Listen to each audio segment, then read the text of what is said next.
Le bûcheron et Mercure. Fable numéro 1 du livre 5e des Fables de La Fontaine. Un enregistrement de Jean Lambert pour LibriVox.org. Le bûcheron et Mercure. Votre goût a servi de règle à mon ouvrage. J'ai tenté les moyens d'acquérir son suffrage. Vous voulez qu'on évite un soin trop curieux et des vains ornements l'effort ambitieux. Je le veux comme vous, cet effort ne peut plaire.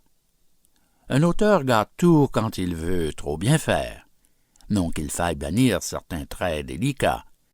Vous les aimez, ces traits, et je ne les hais pas. Quant au principal but qu'Ésope se propose, j'y tombe au moins mal que je puis. Enfin, si dans ses vers je ne plais ni n'instruis, il ne tient pas à moi. C'est toujours quelque chose. Comme la force est un point dont je ne me pique point, je tâche d'y tourner le vice en ridicule, ne pouvant l'attaquer avec des bras d'Hercule. C'est là tout mon talent. Je ne sais s'il suffit. Tantôt je peins en un récit la sotte vanité jointe avec l'envie, deux pivots sur qui roule aujourd'hui notre vie. Tel est ce chétif animal qui voulut en grosseur au bœuf se rendre égal.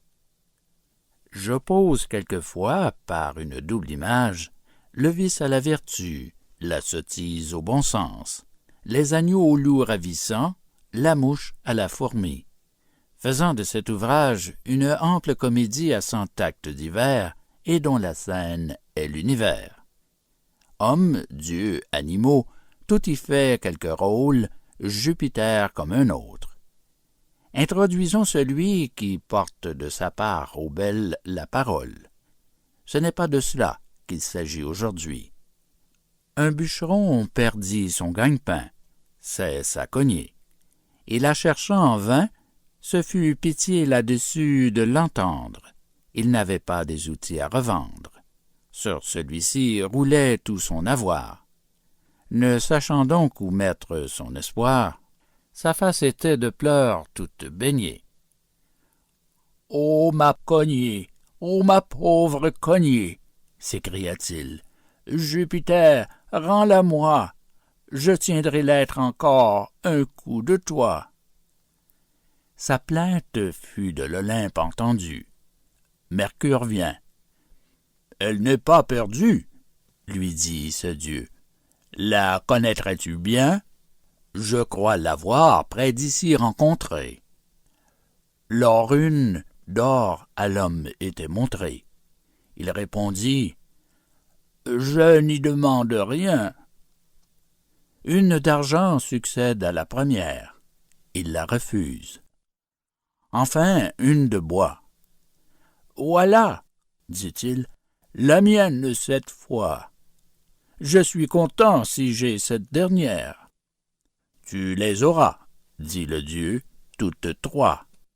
Ta bonne foi sera récompensée. »« En ce sens-là, je les prendrai, dit-il. » L'histoire en est aussitôt dispersée, et Bouquillon de perdre leur outil, et de crier pour se le faire rendre. Le roi des dieux ne sait auquel entendre. Son fils Mercure au criard vient encore. À chacun d'eux il en montre une d'or. Chacun eût cru passer pour une bête de ne pas dire aussitôt « La voilà !» Mercure, au lieu de donner celle-là, leur en décharge un grand coup sur la tête. Ne point mentir, être content du sien, c'est le plus sûr. Cependant on s'occupe à dire faux pour attraper du bien. Que sert cela? Jupiter n'est pas dupe.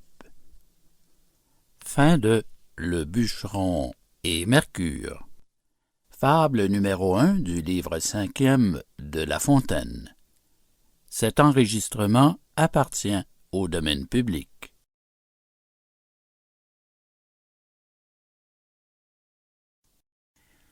Le pot de terre et le pot de fer. Fable numéro 2 du livre 5e des Fables de La Fontaine.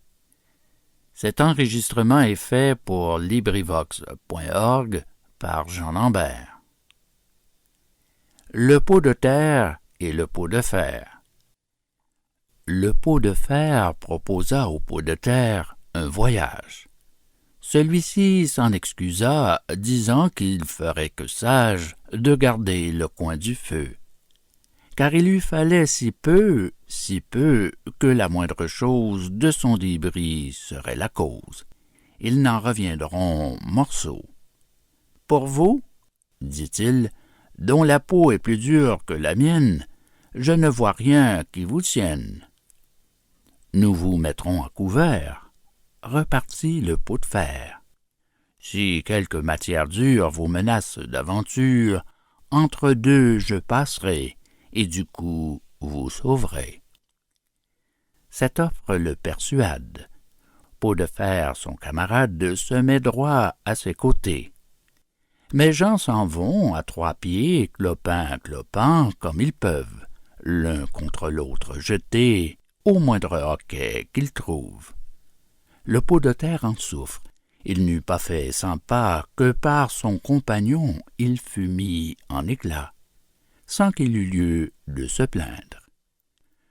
Ne nous associons qu'avec nos égaux, ou bien il nous faudra craindre le destin de l'un de ces pots. Fin de la fable numéro 2, livre 5e des Fables de La Fontaine, le pot de terre et le pot de fer. Cet enregistrement fait partie du domaine public.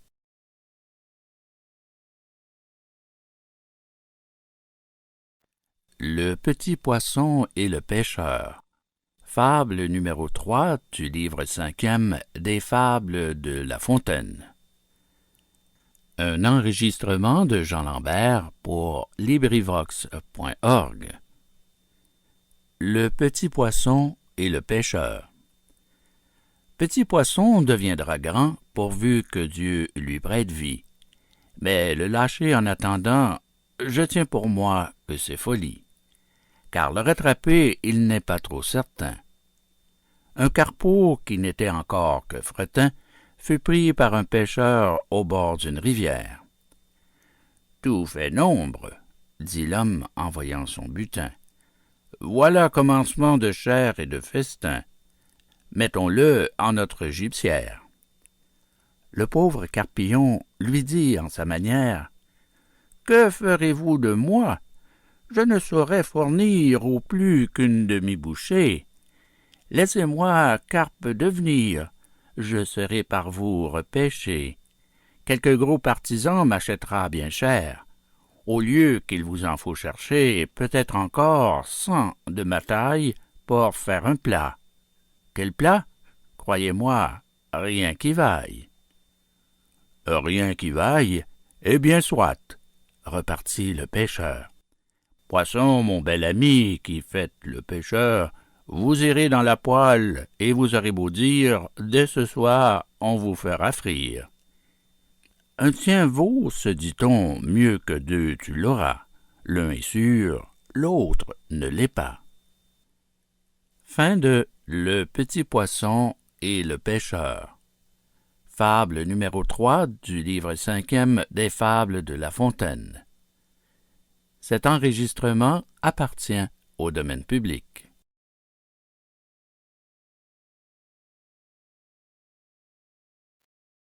Les oreilles du lièvre. Fable numéro 4 du livre 5e des Fables de La Fontaine. Un enregistrement de Jean Lambert pour LibriVox.org. Les oreilles du lièvre. Un animal cornu blessa de quelques coups le lion qui, plein de courroux, pour ne plus tomber en la peine, bannit des lieux de son domaine toute bête portant des cornes à son front. Chèvres, béliers, taureaux, aussitôt délogèrent, daims et cerfs de climat changèrent. Chacun à s'en aller fut prompt. Un lièvre, apercevant l'ombre de ses oreilles, craignit que quelque inquisiteur n'allât interpréter à cornes leur longueur, ne les soutint en tout à des cornes pareilles. « Adieu, voisin grillon, dit-il, je pars d'ici. Mes oreilles enfin seraient cornes aussi, et quand je les aurais plus courtes qu'une autruche, je craindrais même encore. » Le grillon repartit. « Cornes, cela? Vous me prenez pour une cruche? Ce sont oreilles que Dieu fit. »« On les fera passer pour cornes, dit l'animal craintif, et cornes de licorne. J'aurais beau protester, mon dire et mes raisons iront aux petites maisons. » Fin de Les oreilles du lièvre, fable numéro 4 du livre 5e de La Fontaine. Cet enregistrement appartient au domaine public.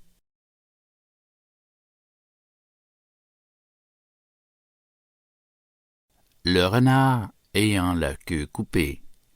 Fable numéro 5 du livre 5e des fables de La Fontaine.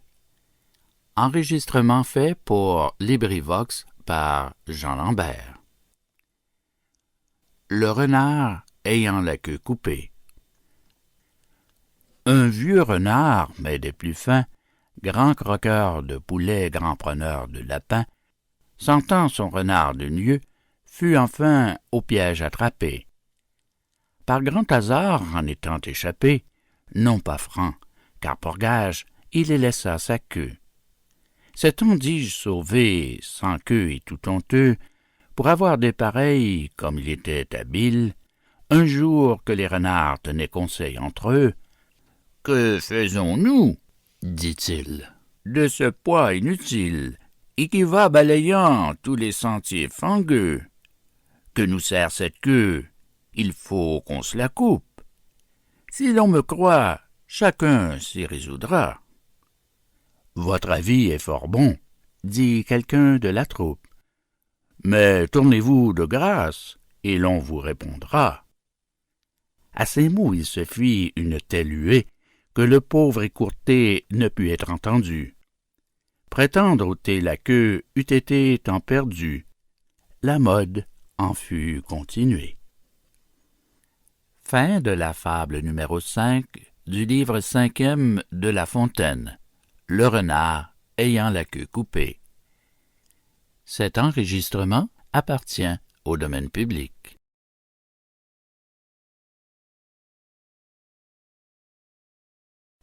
La vieille et les deux servantes. Fable numéro 6 du livre 5e des fables de Jean de La Fontaine. Un enregistrement de Jean Lambert pour LibriVox.org. La vieille et les deux servantes. Il était une vieille ayant deux chambrières. Elle filait si bien que les sœurs filandières ne faisaient que brouiller au prix de celle-ci. La vieille n'avait point de plus pressant souci que de distribuer aux servantes leurs tâches. Dès que Thétis chassait Phébus au crin doré, Touret entrait en jeu, fuseau était tiré. De ça, de là, vous en aurez. Point de cesse, point de relâche. Dès que l'aurore, dis-je, en son char remontait, un misérable coq à point nommé chantait. Aussitôt notre vieille, encore plus misérable, s'affublait d'un jupon crasseux et détestable, allumait une lampe et courait droit au lit, où, de tout leur pouvoir, de tout leur appétit, dormaient les deux servantes. L'une entr'ouvrait un œil, l'autre étendait un bras. Et toutes deux, très mal contentes, disaient entre leurs dents « Maudit coq, tu mourras !» Comme elle l'avait dit, la bête fut grippée. Le réveil matin eut la gorge coupée. Ce meurtre n'amenda nullement leur marché. Notre couple, au contraire, à peine était couché, que la vieille, craignant de laisser passer l'heure, courait comme un lutin par toute sa demeure. C'est ainsi que, le plus souvent, quand on pense sortir d'une mauvaise affaire, on s'enfonce encore plus avant. Témoin, ce couple et son salaire. La vieille, au lieu du coq, les fit tomber par là, le Caribe en Scylla. Fin de La vieille et les deux servantes. Fable numéro 6 du livre 5e des Fables de La Fontaine. Cet enregistrement appartient au domaine public.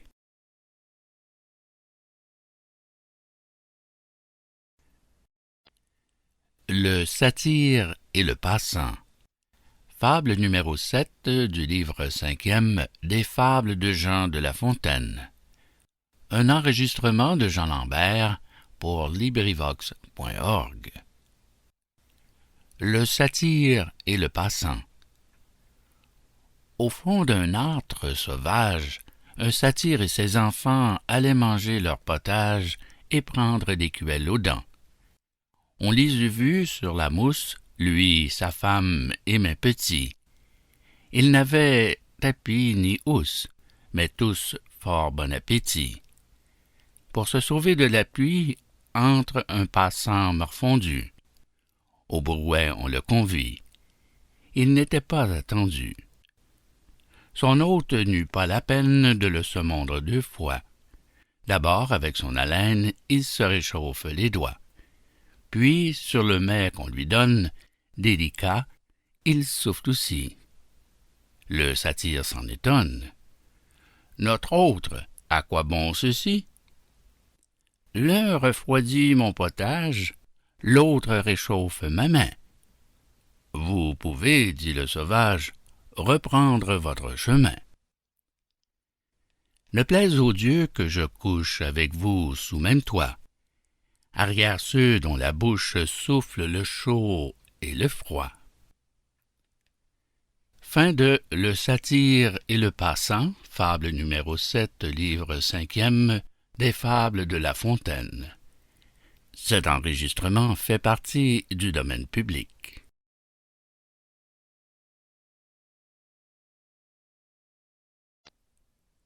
Le cheval et le loup.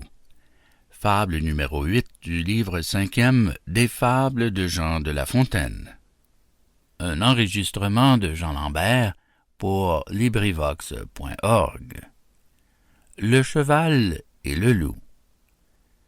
Un certain loup, dans la saison que les tièdes zéphyrs ont l'herbe rajeunie et que les animaux quittent tous la maison pour s'en aller chercher leur vie.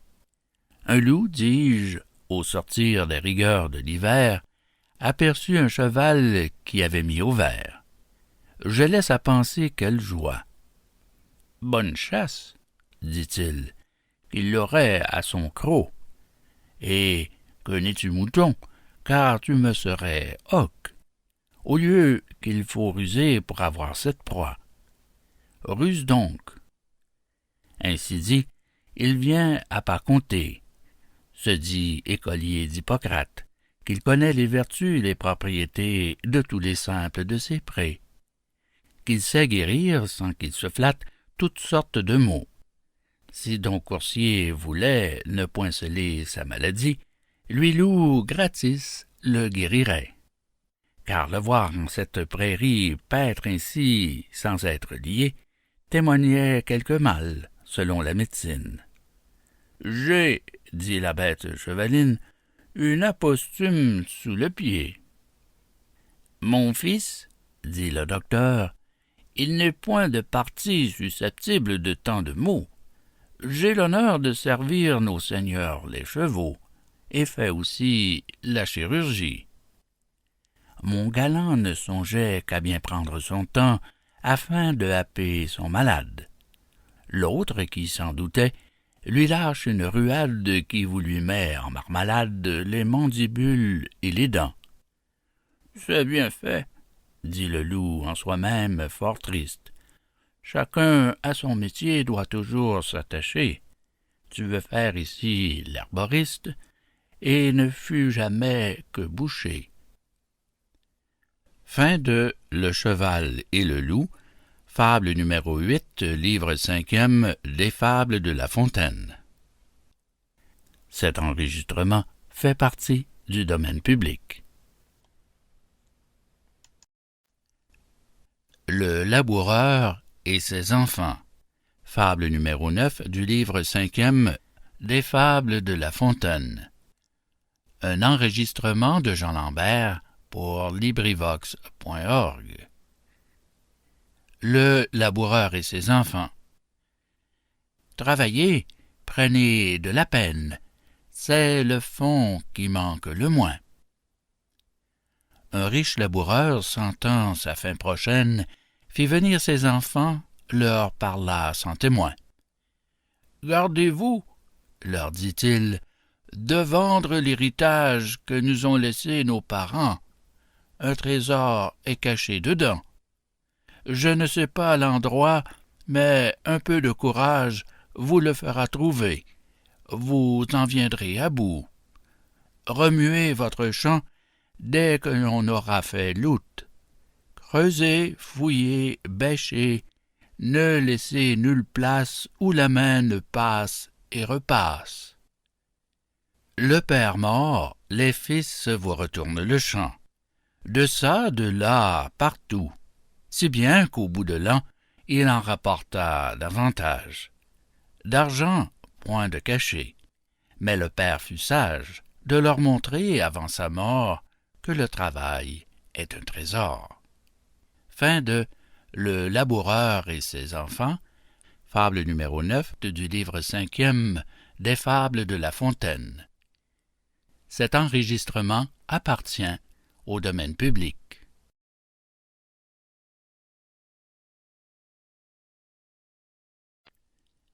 La montagne qui accouche.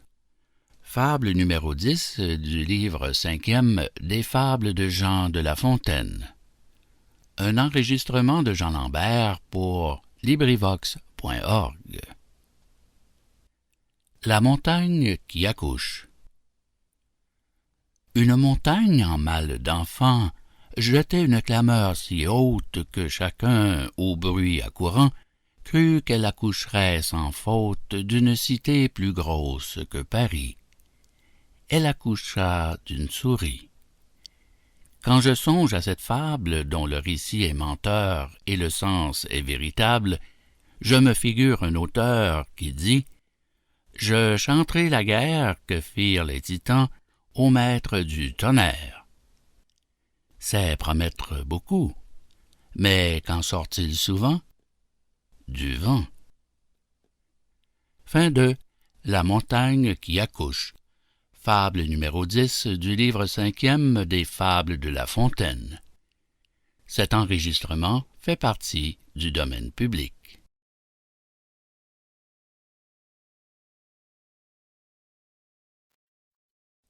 La fortune et le jeune enfant. Fable numéro 11 du livre 5e des Fables de Jean de La Fontaine. Un enregistrement de Jean Lambert pour LibriVox.org. La fortune et le jeune enfant. Sur le bord d'un puits très profond dormait, étendu de son long, un enfant alors dans ses classes. Tout est aux écoliers, couchettes et matelas. Un honnête homme, en pareil cas, aurait fait un seau de 20 brasses. Près de là, tout heureusement, la fortune passa, l'éveilla doucement, lui disant « Mon mignon, je vous sauve la vie. Soyez une autre fois plus sage, je vous prie. Si vous fussiez tombé, l'on s'en fût pris à moi. Cependant, c'était votre faute. Je vous demande en bonne foi si cette imprudence si haute provient de mon caprice. » Elle part à ces mots. Pour moi, j'approuve son propos. Il n'arrive rien dans le monde qu'il ne faille qu'elle en réponde. Nous la faisons de tous échos. Elle est prise à garant de toutes aventures. Est-on sot, étourdi, prend-on mal ses mesures? On pense en être quitte en accusant son sort. Bref, la fortune a toujours tort. Fin de La fortune et le jeune enfant, fable numéro 11, livre 5e des Fables de La Fontaine. Cet enregistrement appartient au domaine public.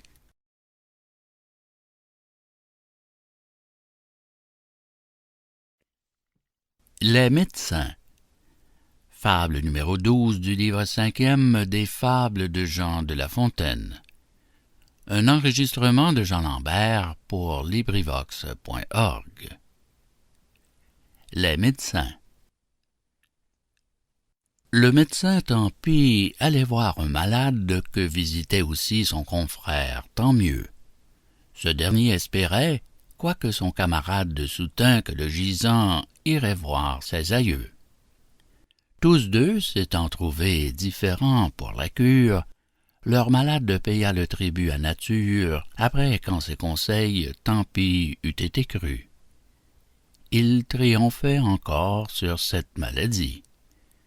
L'un disait « Il est mort, je l'avais bien prévu. » « S'il m'eût cru, disait l'autre, il serait plein de vie. » Fin de Les médecins. Fable numéro 12, livre 5e des Fables de Jean de La Fontaine. Cet enregistrement fait partie du domaine public.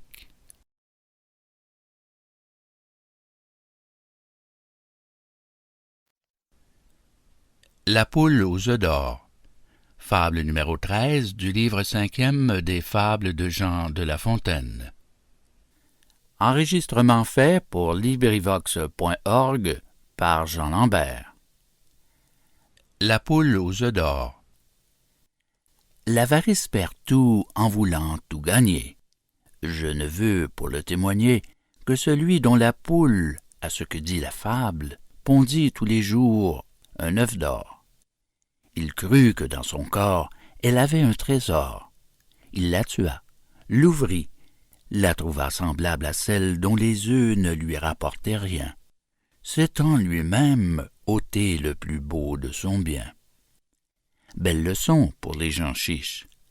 Pendant ces derniers temps, combien en a-t-on vu qui, du soir au matin, sont pauvres devenus pour vouloir trop tôt être riches.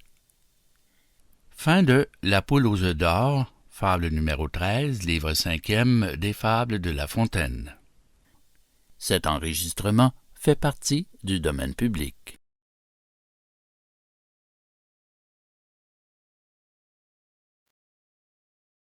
L'âne portant des reliques. Fable numéro 14 du livre 5e des Fables de Jean de La Fontaine. Un enregistrement de Jean Lambert pour LibriVox.org. L'âne portant des reliques. Un baudet chargé de reliques s'imagina qu'on l'adorait. Dans ce pensée, il se carrait, recevant comme sien l'encens et les cantiques. Quelqu'un vit l'erreur et lui dit « Maître Baudet, ôtez-vous de l'esprit une vanité si folle. Ce n'est pas vous, c'est l'idole à qui cet honneur se rend, et que la gloire en est due. D'un magistère ignorant, c'est la robe qu'on salue. » Fin de L'âne portant des reliques. Fable numéro 14, livre 5e des Fables de La Fontaine. Cet enregistrement fait partie du domaine public.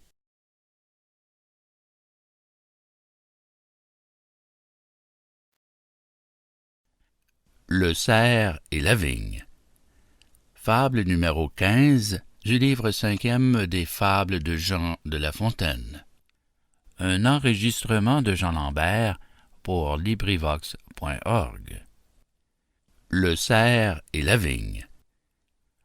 Un cerf, à la faveur d'une vigne fort haute, et telle qu'on en voit en certains climats, s'étant mis à couvert et sauvé du trépas.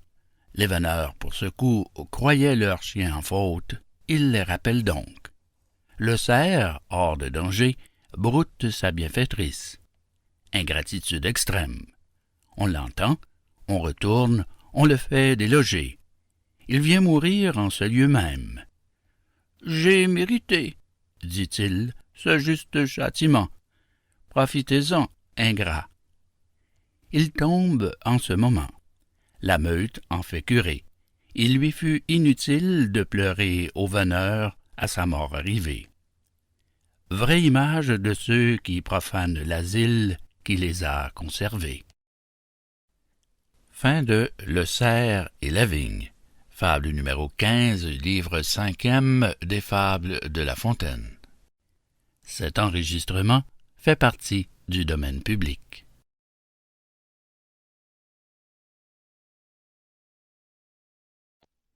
Le serpent et la lime. Fable numéro 16 du livre 5e des Fables de Jean de La Fontaine. Un enregistrement de Jean Lambert pour LibriVox.org.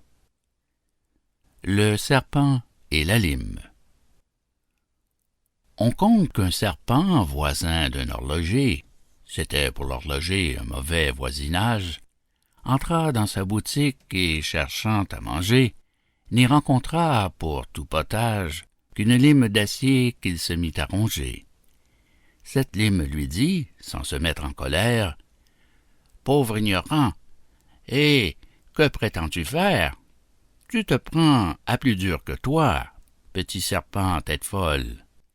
Plutôt que d'emporter de moi seulement le quart d'une obole, tu te romprais toutes les dents. Je ne crains que celle du temps. » Ceci s'adresse à vous, esprits du dernier ordre, qui, n'étant bons à rien, cherchez surtout à mordre. Vous vous tourmentez vainement.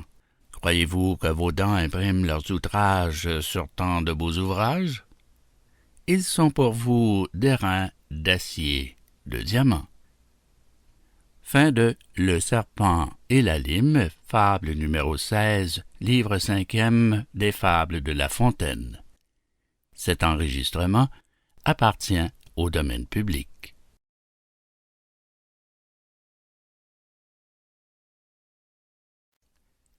Le lièvre et la perdrix. Fable numéro 17 du livre 5e des Fables de Jean de La Fontaine. Un enregistrement de Jean Lambert pour LibriVox.org. Le lièvre et la perdrix. Il ne faut jamais moquer des misérables, car qui peut s'assurer d'être toujours heureux? Le sage Ésope, dans ses fables, nous en donne un exemple ou deux. Celui qu'en ses vers je propose, et les siens, ce sont même chose. Le lièvre et la perdrix, concitoyens d'un champ, vivaient dans un état, se semble, assez tranquille. Quand une meute, s'approchant, oblige le premier à chercher un asile. Il s'enfuit dans son fort, met les chiens en défaut, sans même en accepter Briffaut. Enfin, il se trahit lui-même, par les esprits sortant de son corps échauffé. Miraut, sur leur odeur ayant philosophé, conclut que c'est son lièvre, et d'une ardeur extrême, il le pousse. Et Rustaud, qui n'a jamais menti, dit que le lièvre est reparti. Le pauvre malheureux vient mourir en son gîte. La perdrix le raille et lui dit « Tu te vantais d'être si vite, qu'as-tu fait de tes pieds? » Au moment qu'elle rit, son tour vient. On la trouve, elle croit que ses ailes la sauront garantir à toute extrémité. Mais la pauvrette avait compté sans l'autour au cerf cruel. Fin de Le lièvre et la perdrix. Fable numéro 17 du livre 5e des Fables de La Fontaine. Cet enregistrement fait partie du domaine public.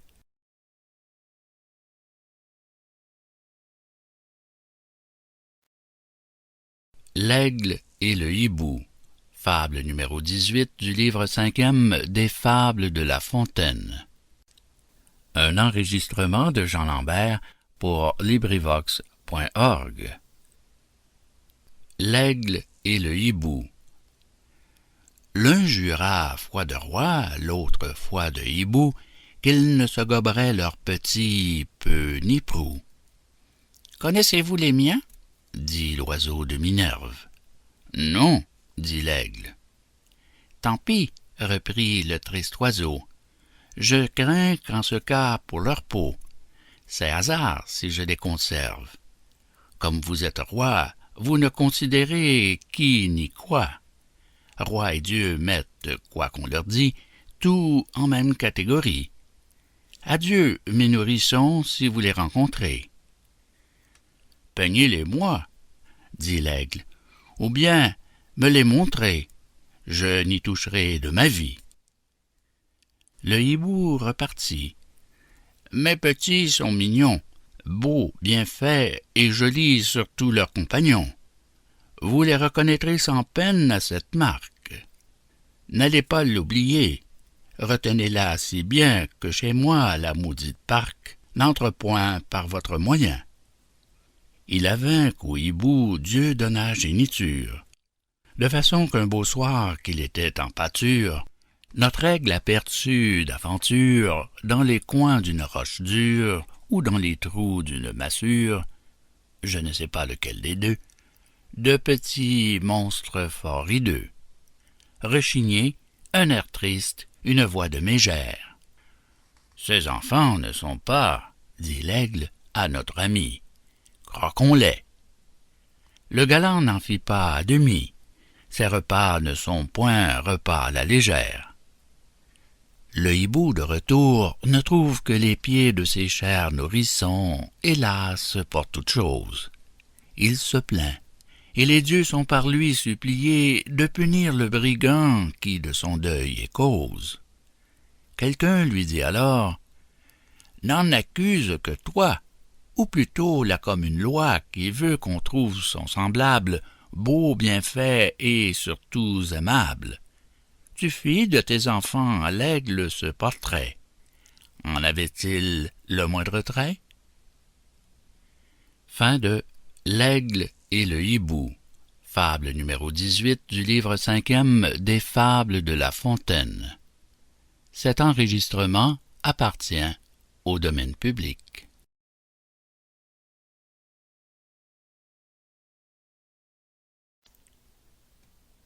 Le lion s'en allant en guerre.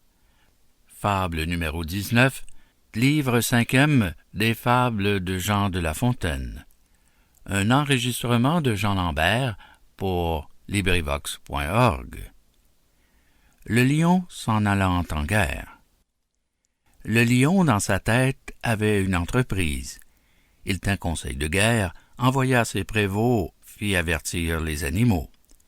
Tous furent du dessein, chacun selon sa guise. L'éléphant devait sur son dos porter l'attirail nécessaire et combattre à son ordinaire. L'ours s'apprêter pour les assauts. Le renard ménager de secrètes pratiques. Et le singe amuser l'ennemi par ses tours. Renvoyer, dit quelqu'un, les ânes qui sont lourds, et les lièvres sujets à des terreurs paniques. Point du tout, dit le roi. Je les veux employer. Notre troupe sans eux ne serait pas complète. L'âne effraiera les gens, nous servant de trompette, et le lièvre pourra nous servir de courrier. Le monarque, prudent et sage, de ses moindres sujets sait tirer quelque usage et connaît les divers talents. Il n'est rien d'inutile aux personnes de sens. Fin de Le lion s'en allant en guerre, fable numéro 19, livre 5e des Fables de La Fontaine. Cet enregistrement fait partie du domaine public.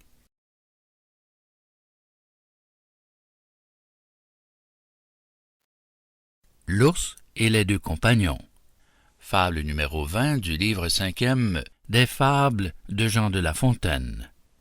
Un enregistrement de Jean Lambert pour LibriVox.org. L'ours et les deux compagnons. Deux compagnons, pressés d'argent, à leurs voisins fourreurs, vendirent la peau d'un ours encore vivant, mais qu'ils tueraient bientôt, du moins à ce qu'ils dirent. C'était le roi des ours au compte de ces gens. Le marchand sa peau devait faire fortune, elle garantirait des froids les plus cuisants. On en pourrait fourrer plutôt 2 robes qu'une. Daidenot prisait moins ses moutons que leur ours, leur et à leur compte, et non à celui de la bête. S'offrant de la livrer au plus tard dans 2 jours, ils conviennent de prix et se mettent en quête. trouvent l'ours qui s'avance et vient vers eux au trot. Voilà mes gens frappés comme d'un coup de foudre. Le marché ne tint pas. Il fallut le résoudre. D'intérêt contre l'ours, on n'en dit pas un mot. L'un des deux compagnons grimpe au faîte d'un arbre. L'autre, plus froid que n'est un marbre, se couche sur le nez, fait le mort, tient son vent, ayant quelque part ouï dire que l'ours s'acharne peu souvent sur un corps qui ne vit, ne meut, ni ne respire. Seigneur Ours, comme un sot, donna dans ce panneau. Il voit ce corps gisant, le croit privé de vie, et, de peur de supercherie, le tourne, le retourne, approche son museau, flaire au passage de la laine. « C'est, dit-il, un cadavre. Ôtons-nous, car il sent. » À ces mots, l'ours s'en va dans la forêt prochaine. L'un de nos deux marchands de son arbre descend, court à son compagnon, lui dit que c'est merveille, qu'il n'a eu seulement que de la peur pour tout mal. « Eh bien, ajouta-t-il, la peau de l'animal? Mais que t'a-t-il dit à l'oreille, car il t'approchait de bien près, te retournant avec sa serre? Il m'a dit qu'il ne faut jamais vendre la peau de l'ours qu'on ne l'ait mis par terre. » Fin de L'ours et les deux compagnons. Fable numéro 20, livre 5e des Fables de La Fontaine. Cet enregistrement fait partie du domaine public.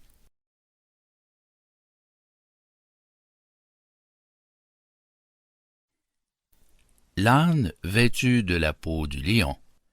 Fable numéro 21 du livre 5e des Fables de Jean de La Fontaine. Un enregistrement de Jean Lambert pour LibriVox.org. L'âne vêtu de la peau du lion. De la peau du lion, l'âne s'étant vêtu, était craint partout à la ronde, et bien qu'animal sans vertu, il faisait trembler tout le monde. Un petit bout d'oreille échappé par malheur découvrit la fourbe et l'erreur. Martin fit alors son office. Ceux qui ne savaient pas la ruse et la malice s'étonnaient de voir que Martin chassa les lions au moulin. Force gens font du bruit en France, par qui cet apologue est rendu familier. Un équipage cavalier fait les trois quarts de leur vaillance. Fin de L'âne vêtu de la peau du lion. Fable numéro 21, livre 5e des Fables de La Fontaine. Fin du livre 5e des Fables de La Fontaine. Cet enregistrement appartient au domaine public.